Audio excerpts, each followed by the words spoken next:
enough.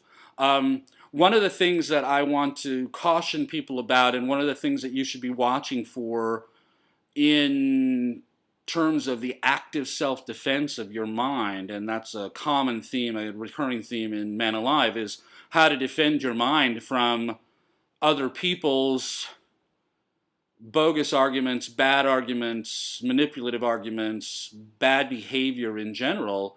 One of the things that I would caution you to watch for is something that I would call collective thinking. And I talked about this in discussions of mob behavior, where the mob will be at an inflection point, a point at which they need to make a decision in order to decide how to react as a group, but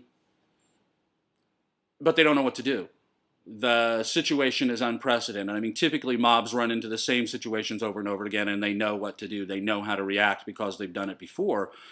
But unprecedented situation comes along, and they don't know what to do about it. And it is very common in that circumstance to watch people checking each other out. David Reisman called this phenomenon the lonely crowd. He wrote a book about it.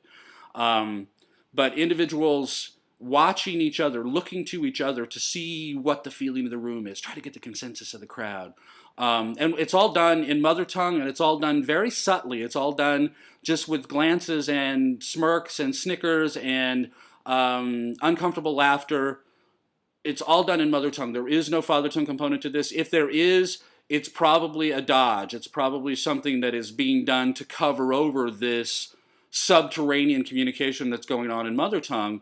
If you watch the Voice, the TV show The Voice, it's really interesting to see. 3 of the judges do this habitually. And during the auditions, it was much more obvious, I suppose, than it is in the show now. I haven't even watched it lately. But I watched it during the auditions, and it was just amazing to me to watch the 3 judges. I can't even remember the country star's name, but what's-her-face, the ex-Musketeer, and CeeLo Green. Those 3 seemingly do not have any independent judgment. They look to each other to try to figure out what to do. Adam Levine, I guess his name, is the 4th judge, and he has his own mind. He thinks with his own mind. He sees with his own eyes. And so he doesn't do it. He's not looking to the other people to tell him what to think, and therefore he's often the first to react for someone who really does show a lot of talent because he's judging with his own mind. He's not waiting to find out if somebody else thinks. And the interesting thing about collective thinking is that if you're watching me to try to figure out what I think, and I'm watching you to try to figure out what you think, neither one of us is thinking. Neither one of us is thinking. We are looking for something between us, some nothing between us, to have the answer that neither one of us has in our own heads. Obviously, I don't do this. Too much the contrary. And I don't really like being in group situations at all because I don't like groups and they don't like me. But if I am in a group situation and the group has to make a decision, you better believe I have an opinion. I can defend it in detail. And I'm not saying that you have to do that. I'm warning you, number one, to watch for this behavior in other people, and I think probably also I'm warning you to watch for it in you, because other people can't know for you, no matter how much you might want them to, and frankly, they don't know anything anyway. If they're participating in a process like that, what they're doing is they're saying that they don't know anything, and plausibly they're saying they don't care, that they really don't care what the outcome is as long as it's acceptable to the group. They just want to fit in.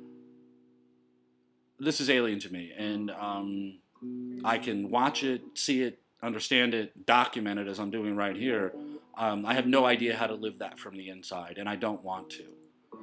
And my take is I don't want for you to either. And it's not my business to want for you. I do understand that. But I want to talk about it so that you can be aware of it, so that you can think about it, and so you can decide on your own what to do about it. Okay.